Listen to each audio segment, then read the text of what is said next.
Welcome to the lighter side of the spectrum, the podcast that celebrates the multiple hats we wear and the juggling acts we perform in life. Whether you're parenting kids and teens on the autism spectrum, navigating the ever-evolving healthcare industry, or building a more inclusive and impactful world, this is your space to find connection, inspiration, and growth. Together, we'll share stories, tackle challenges, and explore how innovation and inclusion create better outcomes for everyone. Because no matter the spectrum, there's always a lighter side. Now here's your host, David Kaufer. Hello again, everybody, and welcome back to the lighter side of the spectrum. I'm David Kaufer. You know, there's a moment in nearly every parent's journey with a non-speaking child when logic and love collide. You see something, you feel something, and doesn't quite make sense. You're not sure what you're experiencing. And the experts don't have words for it, but your non-speaking child does. And then you discover other non-speakers do, and so do their families. So today on the lighter side of the spectrum, we're going to open a door that we've kind of gently knocked on before, one that opens up to intuition, connection, and what some might call the woo-woo side of autism communication. Our guest is Betsy Hicks-Russ, a mother advocate and the founder of Autism Odyssey. She helped organize the Presume Comp Fest in Atlanta that Stone and I attended about a month ago. Hard to believe. We'll be talking about that. And she's also one of the rare voices brave enough to talk about the unseen threads that connect all of us in this community. Her son started spelling a couple of years ago and became open about a year ago. We were just chatting about this at the age of 32.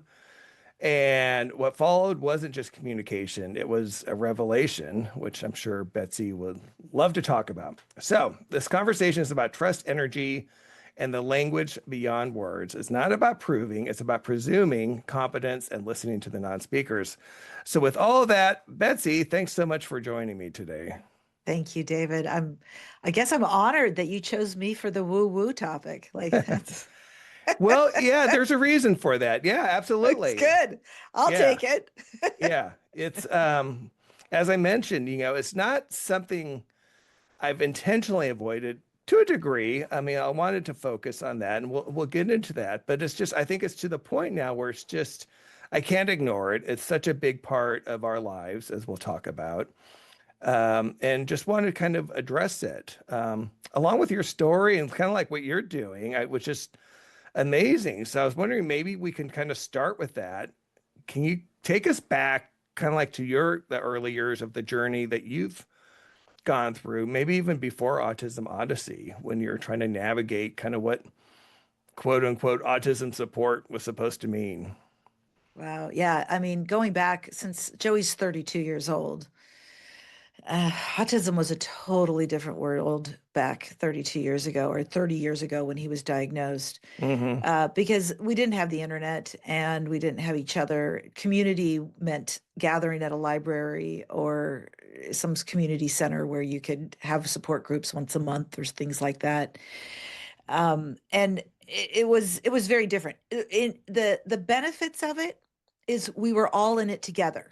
People weren't criticizing different ideas or mindsets at that point because we were all it was the Wild West and we were all just trying to get whatever we could figure out in those days. And the other, benefit of it is that there was no commercialism built around it. There was no industry built around it. So it was relatively pure.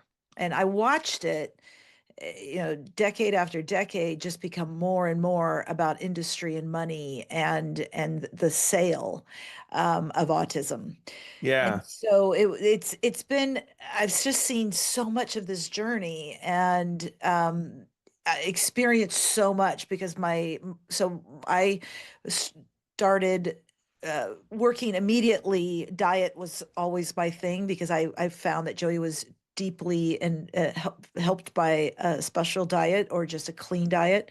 And so I started that relatively early, and then I had support groups, and then I wrote a small little book, and then I met Dr. John Hicks, pediatrician, who kind of pulled out of the traditional model to focus on what was happening with autism and how numbers were increasing. And he was amazing. He passed away 16 years, excuse me, we were together 16 years. He passed away 9 years ago. Oh, okay. And he and I had a practice for 16 years. Oh, wow. I We didn't worked, realize that. we were based out of Wisconsin, and it was an incredible journey with him. And that's where I started public speaking. I was mostly educating about supplements, or I was educating about food and diet. He was educating more on the biomed side. And so we did that for a big portion of my life. And that's when I kind of like saw the whole industry begin to change, and it became about publicity, and it became about, just who was the most popular. And it started getting ugly even back then. And then that was, so then he passed away 9 years ago, and then I kind of moved into Autism Odyssey era. That's when it became about what I had learned all those years with him and taking it to a different level. I was done with having to deal. I still wanted to deal with the food, but I was done with Okay. with a lot of the other pieces of it. And I really just wanted to focus at that point on Joey, and just really giving him as much as I could. And then many years later, I was introduced to spelling, and then that's where we are today. So talk a little bit about Autism Odyssey and a little bit more about the Yeah. food. We haven't covered that a lot It's a on whole my other podcast. topic. Well, It is, but yeah, just it's how much it's a it big affects subject. things. Yeah, it Yeah, is a big subject.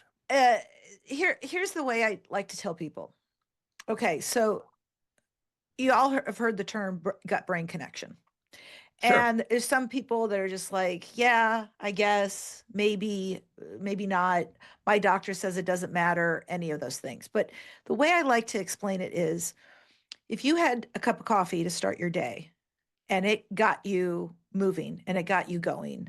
Yeah. Okay, that Which it does. caffeine was that was a gut-brain connection. That was Yeah, something that's that great. Brilliant. that you drank and it affected.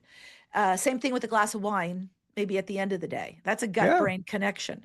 So what amazes me is that we can believe that we can have the benefits of maybe alcohol, caffeine, what is to stimulate the brain, but that we don't in turn think, is there a detriment of something we might be putting in our body that is affecting our brain as well?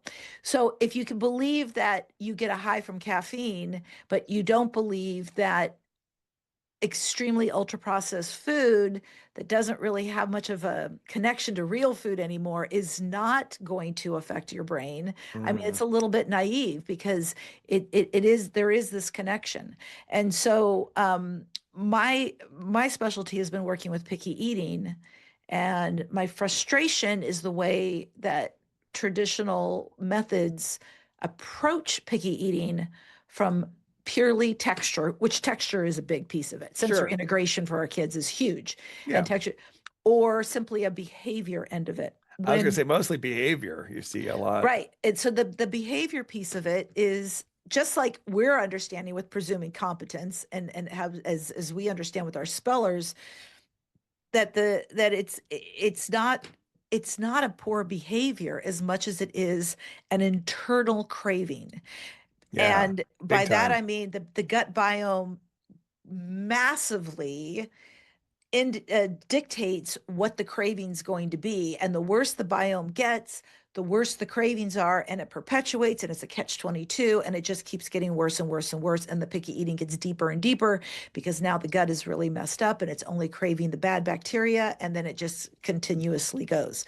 So I'm nodding along because Yeah. I think that's been the experience for so many of us who've been on this path, right? And especially have gone, gone down like biomed and had to try different things with food and seen the results of it in different ways and at different ages as well. Right, right. It is. And when it comes to everything we put in our body, it's either going to nourish it or it's going to detriment it. It's going to poison it. I don't like the word poison. I feel it's a little strong and harsh. Right. But I right. meant it's either going to support it or it's going to deter it. It's going to hurt it. Yes. It's not, yeah. So to be able to have the biggest benefits for the body, the more that we're able to put things in it that support it. But from a picky eating standpoint, you can't approach it just on a, put it in your mouth and expect them Logical. to logical do Right. it. It's not going to Yeah. work that way. So you have Yeah. to you have to have a little bit of a biomedical approach. You have to have a little bit of look at the gut to be able to clean things up. And more importantly, people say, well, you can just eat all the same things. We're just going to introduce the broccoli. But the problem is, if you just had a bag of Doritos and now you want to introduce the broccoli, that's not going to Who work. wants that? So you Yeah. can't keep having offending addictive foods and then expect them to want to eat the Right. cleaner end of things. So that's kind of where I created a course on picky eating. It's very, very simple. It's like the 2 or 3 minute videos. There's like 68 videos, and they're all really, really short, little tidbits, because I feel that's the way most of us parents were so overwhelmed.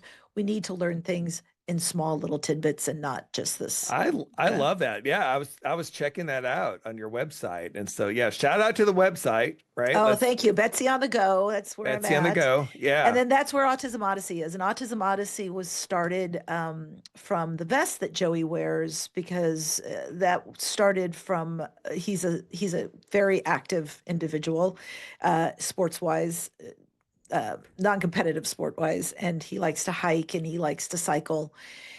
And so we were cycling in the streets of San Francisco all the time, and we were getting so many mean comments and looks because Joey's apraxia makes courtesy very challenging. Right. He doesn't understand. He understands, but he can't get his body to move It's yeah, over for the cyclist in split second timing. right. As, Right. as, as a cyclist, you're making split second decisions all the time, stopping for the stop sign, whatever it might be. And he just couldn't get his body to cooperate in ways. And we were constantly getting beeped at and yelled at from drivers. Oh, So I thought of this idea to just create a vest that says autistic and it says be kind. And I had created it for Joey, which was fantastic. Like the very first time we used it, I was in tears of joy. It was like such a was it just changeover. night and day? Yeah, Oh, I was gonna say in just terms of how night and people day. approached him. Everybody was Yeah. like, thumbs up, good Oh, that's job. good. Yeah, Please because they go in see front. because they get it, right? They They don't, see. people don't want to be jerks, usually Right. in most Yeah, cases. They yeah, really, that's fair. but they're Yeah. also used to there being a lot of disrespectful, mean people that are out there. So they're kind of used to that as well too. And so I created this vest, and it's that voice thing that you get in the middle of the night that says you have to make these, and I'm like, nope, that's not me. And I kept getting the voice, and it Someone just got else's job. someone else's job. I don't manufacture.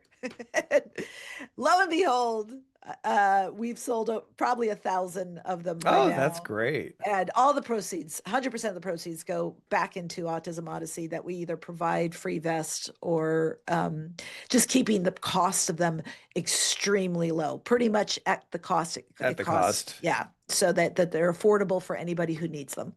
So that was Autism Odyssey. And yeah, so that's kind of what I juggle in a few different things. And then how were you introduced to spelling? Tell me about that. What was that journey like? Running the autism clinic with John for so many years, I definitely heard about Soma and RPM and Yep. things such as that. But I just never felt Joey would attend to it. He's very active. He doesn't sit for much periods. I had no understanding of presuming competence, so I didn't think he was in there, as we like to have said. And I just wasn't convinced it was for us. But it was Julianne, who you met, Bo's Yeah. mom. Yeah, from Hawaii, right? From Hawaii, right? Yeah. She had sent me I had done a lecture in Honolulu years before, and we had met, and she saw my post. I made a post about how Joey really doesn't understand things. Like, he understands a few words, like, me and my pompous surety that, oh, I've been around the block. I know what my son understands. Like I kind of cringe when I think about that right now. Sure, of But I also course. feel like it's an important story to tell because I know want Yes. parents to know that if they've been telling that story, it's okay that if you shift your gears here a little bit. Because I Right. was telling the story, he doesn't understand much and all that. And she explained to me about Bo's journey as a speller. And I was like, huh, Mm. I don't know, maybe. And then, it just like you hear it more and more once it's kind of in Sphere your kind of. Yeah. sphere, Yeah. exactly. Right. And Right. then I contacted S2C, and they said, 5 hours away is a really great practitioner in Portland. And they Oh, said, right. we have Yeah. some new ones in Seattle, but we got a really good one in Portland. And I'm like, well, my daughter lives in Portland. That sounds good. So I started going, and I thought it was bogus. I thought it was stupid. I thought it Did was like, you what the really? hell? I'm like, this doesn't make any sense. What the heck am I doing? This is a waste of time, a waste of money. I was really critical about it. For But how long, Betsy? I'm curious. several sessions. But the reason I kept going is because it was just towards the end of lockdown, and my Okay. Yeah. Joey's twin sister, my other daughter Mia, lived in Portland, and it was an excuse to go visit her. So I was like, I'll go see Mia again and do another one of these silly sessions.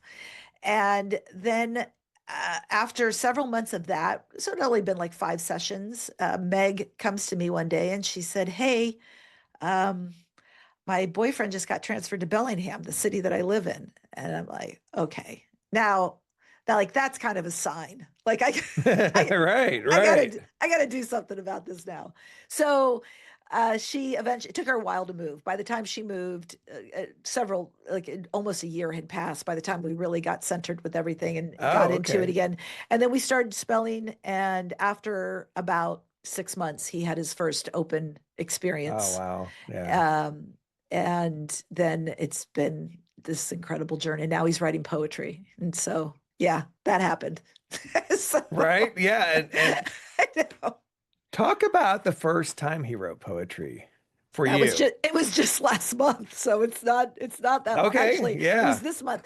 No, it was wild because okay, the one thing that I think that a lot of people have this misconception about with the speller is that once they've started openly spelling, you're just going to sit down there for 10 hours and ask them every question Oh, yeah. in the book. Right.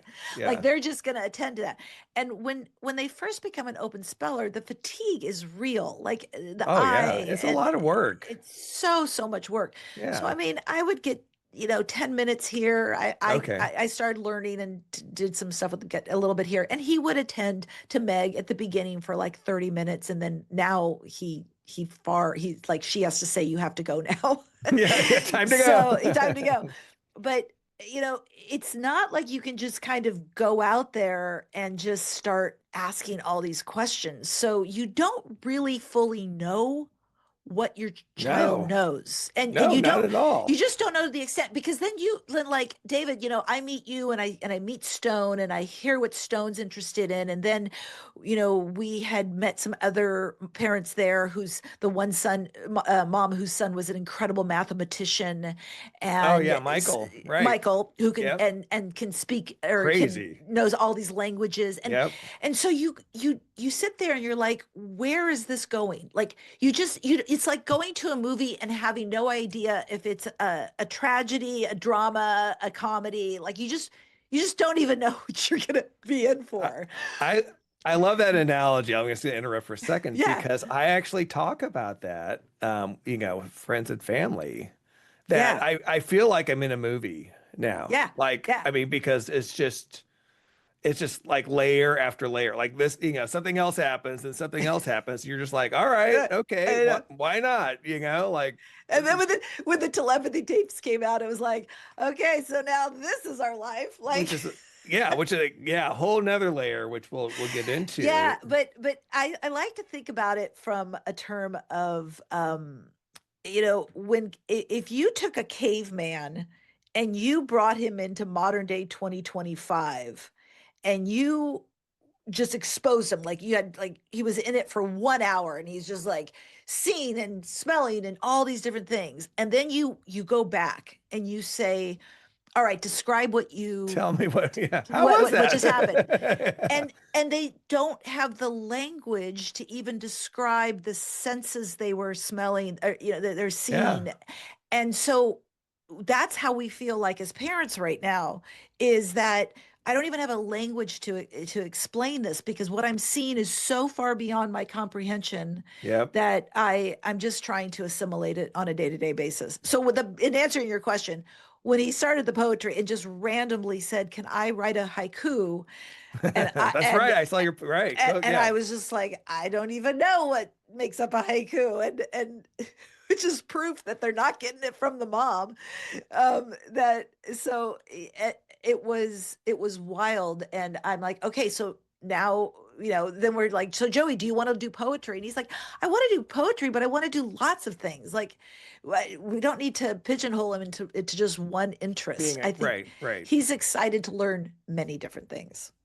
Yeah. Yeah. I mean, now's the time you just expose them. And I think you made a really good point, like you said, about once they become open. And I think there is kind of that myth, or, this understanding that all of a sudden they're going to tell you everything about themselves, right? You're Right. just going to look like it's just going to open up this kimono or whatever.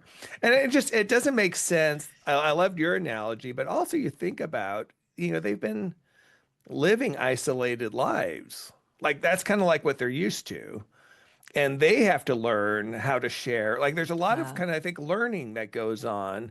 Like in Stone's case, we've talked a lot about, on the show too, with him going to the high school, the transition into the private high school, which has been fabulous. But, he's had to kind of learn how to learn. We know how smart our Right. guys are, right? We've talked about Right. how much they absorb. There's this incredible intelligence, but there's a difference between, how you learn in school versus just learning. And so I think the same goes in terms of even sharing about yourselves and talking about that. I think that there's this unveiling that has to kind of, it just takes time, right? And as Yeah. parents, of course, we want to rush it because we have I know. We have waited so our many whole questions. their whole lives, right? This is what we've I been waiting know. for so much. Yeah. Yeah. Yeah.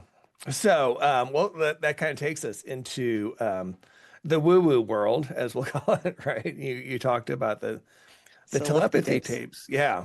And I loved, you have your podcast as well. Shout out to that. And we were talking about your last episode, and you were talking about how that kind of coincided, um, with everything else kind of happening at the same time. So like the telepathy tapes for you, it wasn't like you were looking for it. Mm-mm. It was more like it helped answer questions in terms of what Mhm. you were experiencing. Can you talk about that? It did. I wasn't looking for it, and I'm not. I just, and I almost felt like, in a certain respect, that I can't take this on now too. Like I can't. I don't even want to go there. It's But on the overwhelming. Yeah. it is. But on the other hand, so Bo, who's one of Joey's really good friends who lives in Hawaii, um, I had witnessed him kind of in a room with other spellers, and what was very, very obviously they were connecting. And Joey's a Hmm. friend of Bo's, and I just really wanted to know if Joey and Bo were able to connect, and all these other pieces. There were a lot of different pieces that made me super interested, just not as a party trick. I mean, that was something that Right, that right. came on to me really fast. Do not treat this like a party trick. Do not make Joey on the spot. Hey, Joey, what number did I just write down? Like, did I test those things? Absolutely. Of But course. am I Of going to course. talk about that as much? Not as much. But the problem with it, not problem, but the I think where the question comes for myself is, to what extent is this happening? Because it's not just telepathy, it's psi abilities, it's the synesthesia as well, but Oh yeah, haven't even talked about that. Right. and Joey's ability to smell illness. He can smell when somebody is Wow. sick. Wow. And like, so it's a lot of other psi abilities. And I like how Becca Kramer, who was that guest that you heard, who's a mutual friend of ours, words, even telepathy, is non-local communication. Like Non-local communication, right? we hear the word telepathy, and maybe the word telepathy has woo-woo connotations, but non-local communication is a scientific term, and synesthesia is a scientific term, and Right. there are plenty of other terms that we're dealing with. Understandably, we're trying to come up with the language for all of this. We're trying to understand what to call all of this, and we don't even know. I don't even think we've come close to scratching the surface as to I what the totally psi agree. abilities might be. So Yeah, I mean, like you said, yeah, we're trying to understand it still. I mean, there's still so truly, much we just don't. So it's hard to even put language around something that you're trying to understand. truly. Now, when I came back from Atlanta, um, Joey was watching. I had gotten all my equipment stolen in Atlanta, and I didn't have headphones, so I was borrowing the flight attendant's headphones to watch a movie. Joey wasn't interested. He didn't want the headphones, but he was watching the movie, and I'm just like looking at him watch the movie and kind of like take it in, and I brought out the letterboard. I go, "Do you hear through my ears? Could you know what's happening in this movie?" And I knew he wasn't reading lips because he wasn't paying attention that attentively. And he spelled yes, and I said, "All right, prove it. What are they talking about?" And he spelled Alzheimer's, and they were. And I'm like, "Oh my gosh, is this like it's like some people would be super excited. I'm just like, I can't even deal with this. I don't even know where to bring this. Like, I'm excited. I am excited, but I'm also Yeah, like, okay, yet another thing. Like you right. can hear through my ears. Like, what are these connections? What is this consciousness? What is actually happening? And how do we mainstream it? Because it's not going away. I mean, it's getting bigger. And so it's like There's you can show up to the party late if you want to, but I'm ready to party now. Yeah, I want to share a quick anecdote Please. recently because that also happened to me within the last few days. Kind of similar, which is Stone was in another room. I'm here, my office working. I remember that I wanted to register him for there's Outdoors for All, which is this great summer Oh, camp. I love Outdoors for Okay, All. yeah, Yeah. Outdoors for All, great program here in the Seattle area, and they have this wonderful ski program. And so we did it for Stone years ago, like when he was young, right? Yeah. And obviously well before spelling communication. And this is the part that sucks about pre-communication. So we were going for a while and he didn't want to go. And we're like, and he has a twin brother, Ty. Ty loved it because he's skiing, he's bombing down. We're like, come on, and he would kind of go through it. But we finally figured out somehow, like the last session, that his boots were too small. Right. And so it sucked. Oh, So his boots were, it's painful. Anyone who skied who's had it's boots too so small, painful. so Yeah. painful. Right. But in spite of that, he always talked about wanting to go skiing again. Like he'd get pictures out from it. Okay. So I'm like, we confirmed he definitely wants to do it. So, and it's popular, like it sells out. So you have to Yeah. Oh yeah. I've done it. right. I did Yeah. two winters ago with Okay. So, Altus Pearl and yeah. Snohomish. Yeah. Yeah. So you have to, set your calendar reminder and all that. So I did that, signed him up. I was like, got one of the last two spots because I was like panicked. And anyway, did all that. And then he came in the room like a couple minutes later and he was like just giddy, super excited. And I was like, I sat him down. I'm like, why are you so excited? He's like, I know what you did. I'm like, what did I do? He's like, you signed me up for skiing. And I'm like, how, there's no explanation for that. Yeah. It was all online. He was clearly in the other room. I did nothing. We use a keyboard, like he types Right. it. And, Right. right. There's just all this stuff. Like you, I was just kind of like, oh, okay. I know. Of course. And what's interesting, David, is uh, I think a lot of the naysayers will say, "Oh, parents are just making up stuff." Let me just say, is there manipulation going on in the spelling world and telepathy world? Absolutely. There are Yeah, people I'm that are sure doing there. it incorrectly. There are people that are making things up for attention or whatever it might be. But the majority, and all the people that I hang with and know, all of us, like, we're not even looking for this because we can barely even believe it ourselves. So it's happening very organically for the Yeah. majority of us, and it's unfolding in a slow, particular pace. And the desire, at least in my position, to bring it out there to the world is not to justify myself or to bring attention to myself. It's to help answer questions for the others that are going through, because we need to compare notes. I mean, comparing notes as Yeah. parents is really sometimes one of the greatest things we can do. I mean, it's why podcasts can be so helpful, Yeah. is to be able to hear others' stories of what they're going through, because then, oh yeah, Joey did that. That makes sense. So it can be helpful for that too. That's a really good point. And that's something I'm going to have to consider even more kind of moving forward. That was one of the great benefits of Presume Compfest, right? I It's mean, incredible. and I had that similar experience back in May when I took Stone back to North Carolina for a surfing camp Oh, that Kim Kredich helped organize, who, was mhm. also there. And again, the highlight from that was very similar. I've talked about here was just the organizers of the Peyton Project had 2 nights where the parents got together. Again, very similar at Libby's, right? Yeah, yeah, The highlight was really just that the hangout time. I mean, it's great to talk about the next year and the planning. Excited about that, but it was really the connections and yeah, comparing notes and all that. There's just no comparison for that. And the value in terms of being a parent, as connected as we can be now with Facebook groups, things like that, which are super helpful. There's no substitute for getting together right. and talking about it. So I like that you point that out, that is a value, because honestly, Betsy, I've been kind of in that camp of not wanting to talk about it publicly too much because I am concerned, right? We know that there are the naysayers out there. You're great. I love your approach. We're working on the website together to help I count, know. You're counter so the good. counter the naysayers that are out there.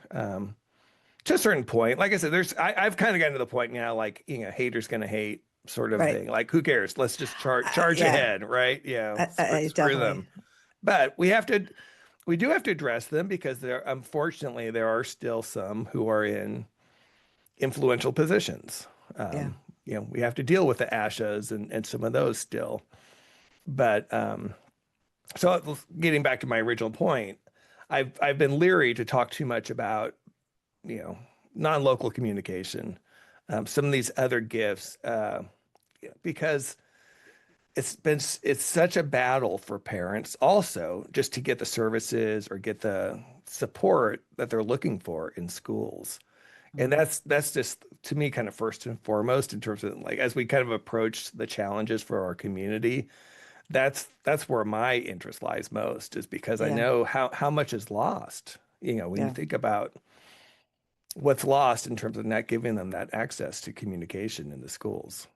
absolutely. Yeah, totally. It's a thing. And I don't know. What you do with your podcast, and as we bring information out there, I think as long as we don't hit it from a defensive standpoint, I think, creating it from a place of peace and, hey, you want to join the party. It's so funny as we're getting ready for Presume Compfest for next year and you're building the website. Thank goodness we've got you doing that. One of the funny things that it kind of started by accident, but it just progressed into more, is having this sort of Woodstock theme. Right. And you think about the people that went to Woodstock are quite old, much much much older now. I mean, they're seniors, and how when you speak with them, the message was about love. The message was Yeah. about unity. It was about nonconformity. It was about going off and doing something against the anti-establishment. It was about creating this beautiful, more loving world. And in many ways, that's kind of what our spellers are doing, because they are saying, hey, we know the studies say that, you know, this isn't real, but we don't really care about the studies, Yeah. because we know it is real, and we know what apraxia is, and we know how to go around it, and our message is love. And so the word that I love so much is when we had a questionnaire before all 35 of us met or whatever it was. And Catherine, Austin's wife, helped me put together this questionnaire that we sent out to everybody asking about what they wanted from it. And Right. I threw it all into AI. And the most common word that came up was unity. Unity. Interesting. We Yeah. want, everybody mentioned that they wanted unity. And that is such a theme with how we all feel, because we do feel very abandoned by, nobody wants us, the psychology and the medical field, like and the school, like it's like we have this hard time kind of fitting into, where are we biomedical, are we affected by diet, are we affected by, should we presume competence? And it's all just kind of floating out there, because they all need diagnostic codes. Like, that's part of the problem, is that everything has to be based on a diagnostic code, and our kids are just out there saying, we are love. We are here to show you a different way of communication, and, come on board. Because I feel very powerfully with Joey, as he is working so hard to get that. I mean, every letter so hard to get it right there, just so he hits it right on cue. And it's still so much work for him, that if he's going to jump through all those hoops, that I have to have the responsibility of jumping through the hoops also, of quieting my mind and being willing to connect with him through non-local communication. So Yeah. see where it brings me. It brought you to Presume CompFest, which I want to talk about. Like, how, so tell me your version. Like, how did this come together? Because I became part of it, but I tell you, like, the timing, like our role and all that yet? Oh, I know about Yeah. your Okay. role, but you can definitely tell your story, because that's good. Okay. This whole thing started. So I had, and this was all by accident. Like, I didn't know who Austin was. I just followed him. Oh, so you didn't know Austin? No. I mean, I started Oh my following, gosh. I started Okay. following him on social media. And I then, of course, I knew who Libby and Katie were from the Telepathy tapes. Sure. And Yeah. so I was following them. And one by one, I was having them all on my podcast. Like, I didn't realize they all knew Eileen, who was also there. She was on my Right. podcast. So I'm meeting all of these people and realizing they all live in Atlanta. So Nikki, Just kind of crazy. right, Yeah. right. So Nicole Gossman, Gabe's mom, Yep. and I Yep. had become friends, and we had been messaging back and forth. And she sends me a message one day, and she's like, "We need to go to Atlanta." And so Austin, that same week, had said to Libby, I was mowing my grass, and I had this epiphany that we need to have this festival, and it's going to be called Presume Comp Fest. And so, like, literally days later, I send this text, because now I know Austin, because he was on my show, On your podcast. on my Yeah. podcast, and I sent this text, and I sent a text to Libby, and I'm like, we need to come to Atlanta. And everyone's like, let's do this. So it really started with like the four of us, and then it just got insane. But the part that, before you tell your story, that I think is so powerful, is that nobody really understood how they got there. Like, it was so weird, because we're all like, how did we end up doing this? And that's when it dawned on us that we hadn't orchestrated it. It was the kids that orchestrated it. Yeah. So tell your story. Yeah. Frank. Well, yeah, my story. So, my goal had been to do the advocating, get out there in the speaker circuit, and we talked about that. So a former colleague of mine had reached out earlier in the year, and she said, "Hey," she was doing a conference for like the wood and forest products industry, like this subgroup within. And this conference, they're looking for an inspirational speaker. And she'd been following Stone's journey for years and just, loved it, right? And she knows that I wanted to speak about it. She's like, would you be interested in going to Atlanta? We can't pay you, but we can cover your travel expenses. I'm like, sure, like it's experience. Any opportunity we get to tell a story, I'm really committed to that. I'm like, worst case, again, go to Atlanta, bring Stone, and, we'll make a little trip out of it. Right. So that's how it, back in whatever, March or April.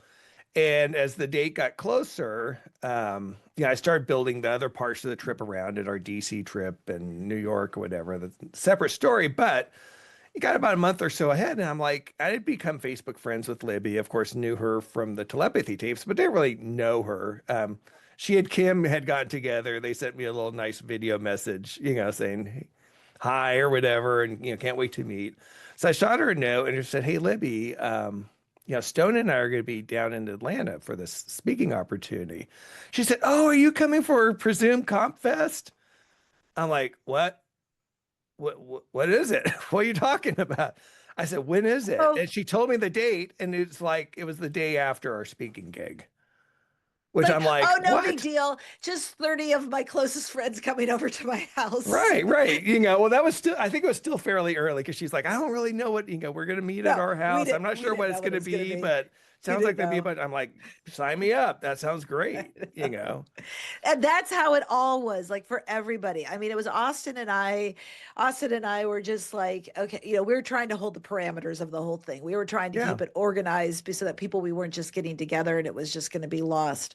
So we were trying to keep it together, but it was like, well, this person's coming, this person's coming. It's like, okay, let's hope we all fit in Libby's backyard. And, and, Which we and did. which we did because we were blessed by great weather. We had a Yeah, really great beautiful. weather day. But yeah, so now we are planning for next year to make this open to everyone, although it's going to sell out fast. I know it. So we'll make sure, and I'm Absolutely. sure, I just know that once we get it out there. So make sure you're following David or myself, or, because we'll be the first to announce it. And then once it gets out, I just think the demand for this is so, so big. And we've got just that's the other thing too. Like, all the people that are working to plan it, it's so eclectically It talented. is. Yeah. It's like we all have these like different gifts, and it's just it makes me so happy to think how the whole thing was orchestrated. Whether you want to call that God, the universe, whomever, or our kids, it was clearly beyond any of our. We couldn't have planned it as well if we had tried. Like, we couldn't have Right, organized right. it. That's a great way of putting it because Yeah, that's true. It's yeah.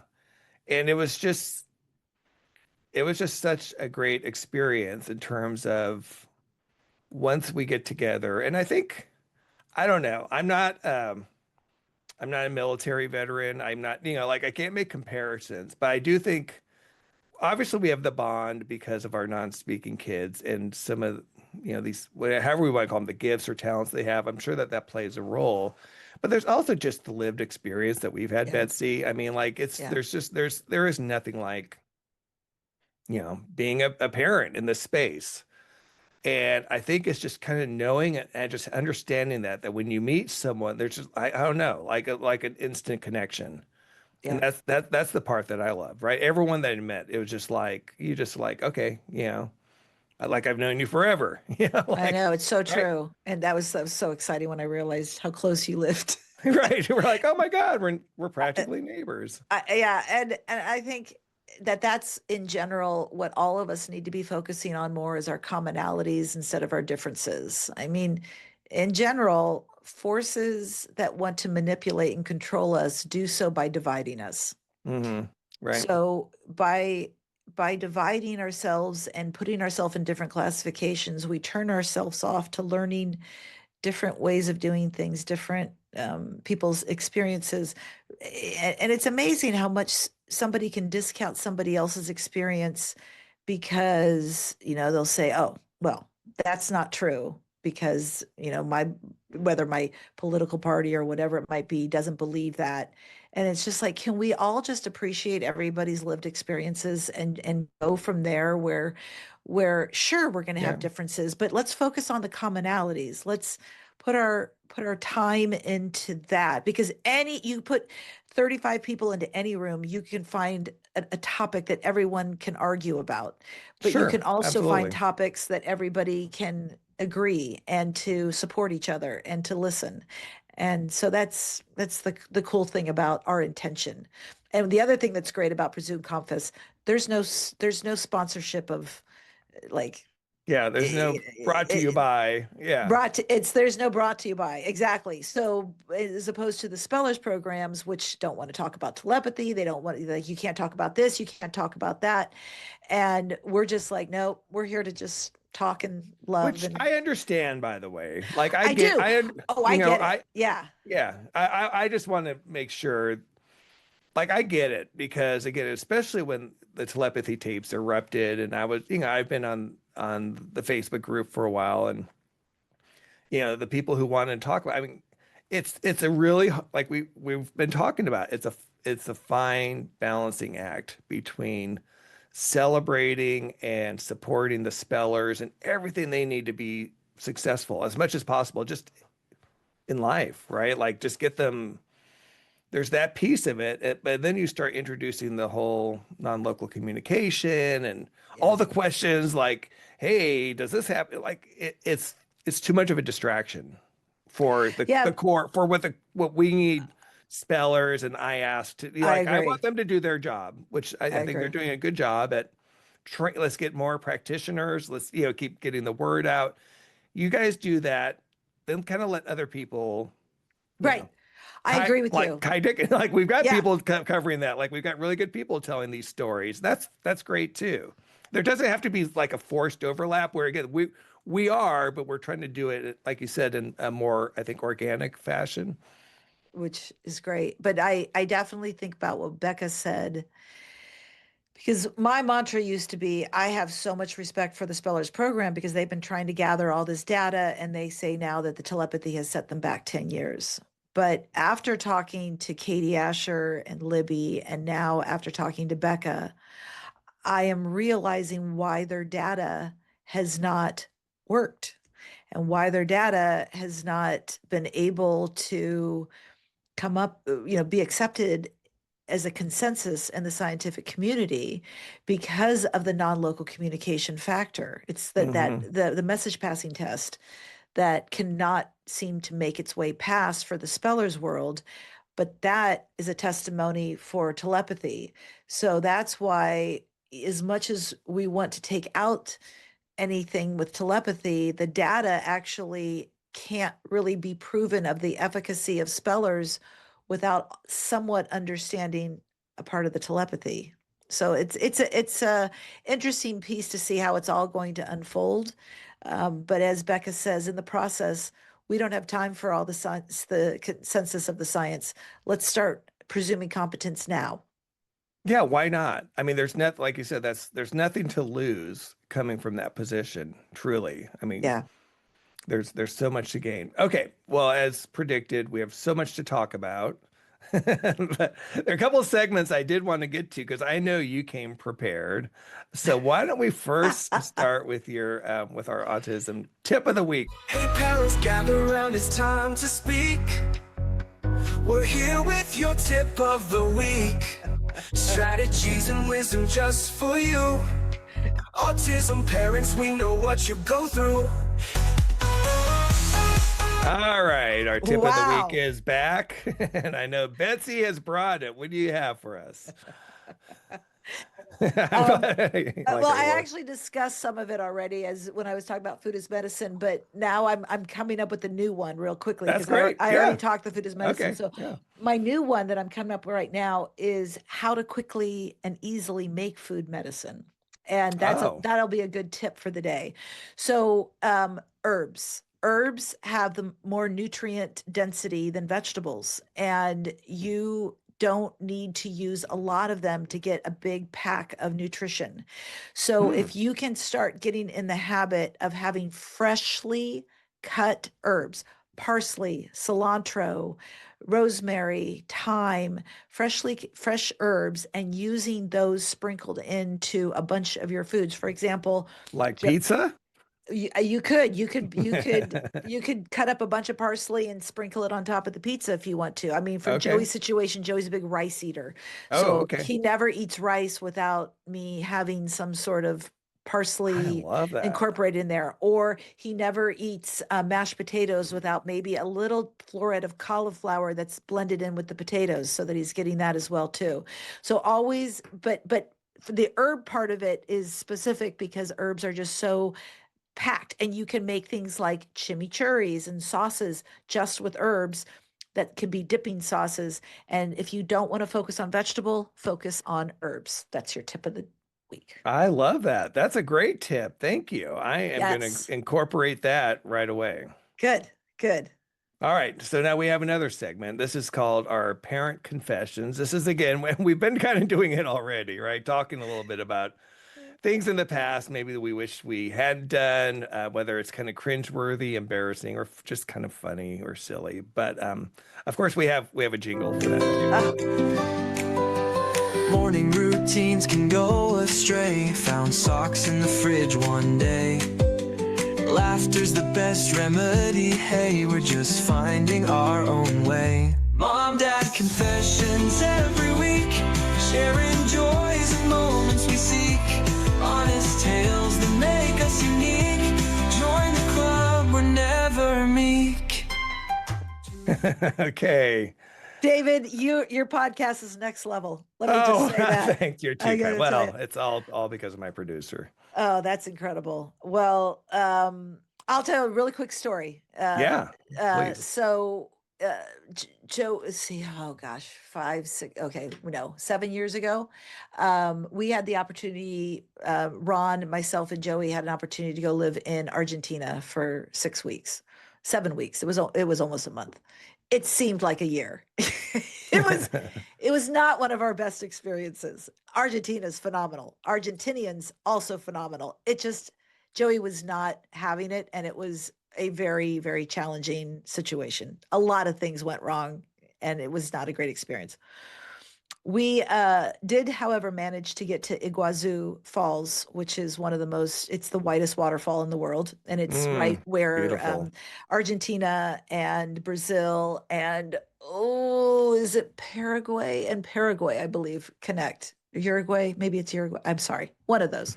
One of the Guays. One of the Guays. And they all meet there. And so we went to the falls, and it's Iguazu is this very, very tiny town with wonderful, a lot of people that just never left. They grew up there, and they're very indigenous to the area. And autism was not something that they had a lot of experience with. So right. After the falls was over, we went to the airport, and it was chaos. It was just a big giant room filled with people, and our flight was delayed like 3 hours, and everything that could go wrong was just continuously going wrong. And hey, Stone. Happy. And so Joey had an insane meltdown right in the middle of this, screaming hysterically. And a bunch of people started gathering around, and they encircled him. And it looked to me like they were praying, which I thought was beautiful. And Ron and I just kind of stepped back, and we just let it happen. And they were all just surrounding us. And then afterwards, we were in line, and I was saying about what a sweet experience that was. And somebody said, "Yeah, do you know what they were doing?" And I go, "No." They go, "They were performing an exorcism." Oh no. Oh my gosh. So, wow. So that was an eye opener, and Joey and I have chuckled about that ever since. I was going to ask you, have you talked to him about it? I have. He said something really sarcastically funny, like, "Well, it couldn't hurt." That's great. I love that.